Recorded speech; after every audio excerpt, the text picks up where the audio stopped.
চাকরিটা ছাড়া তোমার উচিত হয়নি মা। না হয় নতুন বিয়ে, বাবার কাজের জায়গা, ট্রেনে ঘন্টা 3 তা বলে স্থায়ী বাংলা শিক্ষকের পদ ছেড়ে তোমার পতিনির্ভর গৃহবধূ হয়ে যাওয়া মোটেই ঠিক হয়নি তোমার।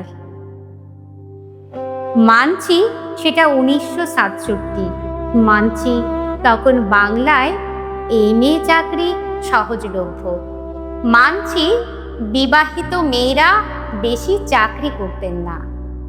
তা বলে তুমিও মেয়েদের শিক্ষা ও স্বনির্ভরতার সাপেক্ষে তোমার গলা আমরা তো জন্মস্তক শুনছি।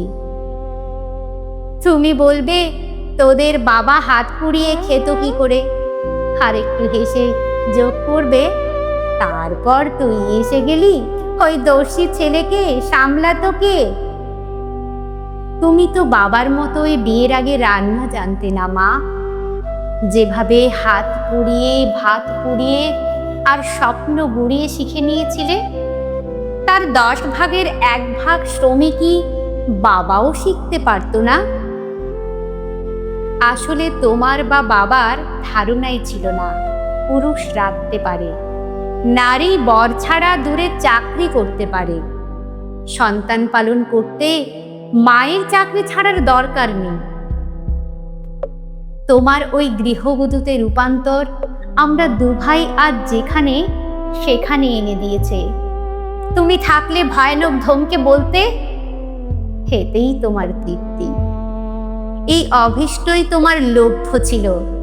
দুধের স্বাদ ঘোলে মেটাতে তোমার টিউশনির ছাত্রছাত্রীরা তো আছেই, আজও যারা জেঠিমা বলতে অজ্ঞান।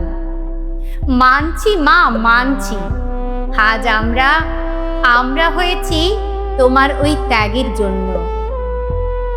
কোনো ঝগড়ার মুহূর্তে বাবা তোমাকে একবারও খোঁচা দেয়নি সিঙ্গেল ইঞ্জিন সংসারের জন্য। কিন্তু ভাবো তো, সে ইঞ্জিন কোনোভাবে বন্ধ হয়ে গেলে আমরা দুভাই ঠিক ততটা তোমার মনের মতো না হলে, অথবা সব ঠিক হয়েও সে বাবা তোমাকে শুধু গৃহবধূ হলে তাচ্ছিল্য করলে, তখন প্রতিকার পেতে কোন উপায়ে অবলম্বন করতে, কোন আশ্রয়কে সংসার ধরে রাখতে কোন ম্যাজিক দিয়ে? রিস্কটা কি একটু বেশি নিয়েছিলে না মা? আমরা যে যার মতো হয়েছি, কিন্তু তোমার যেরকম হওয়ার কথা ছিল সে তুমি তো কখনো হলে না। তোমাকে চেনার কথা ছিল প্রজন্মের পর প্রজন্ম ছাত্রছাত্রী, গবেষণা করার কথা ছিল জীবনানন্দের কাজ নিয়ে। কি ক্ষতি হতো যদি বাবা সপ্তাহের শেষে তোমার কাছে ফিরত আর তুমি শীত গরম পুজোর ছুটিতে বাবার কাছে? আমরা কি তাতে মানুষ হতাম না মা? চাকরিটা তোমার ছাড়া উচিত ছিল না মা। অমুকের বউ, তমুকের মা, তাছাড়াও আরো অনেক বড় পরিচয় তোমার প্রাপ্য, তোমার অধিকার ছিল। তুমি তো সংসারকে গোটা জীবন দিলে, সংসার তোমাকে কি দিল মা?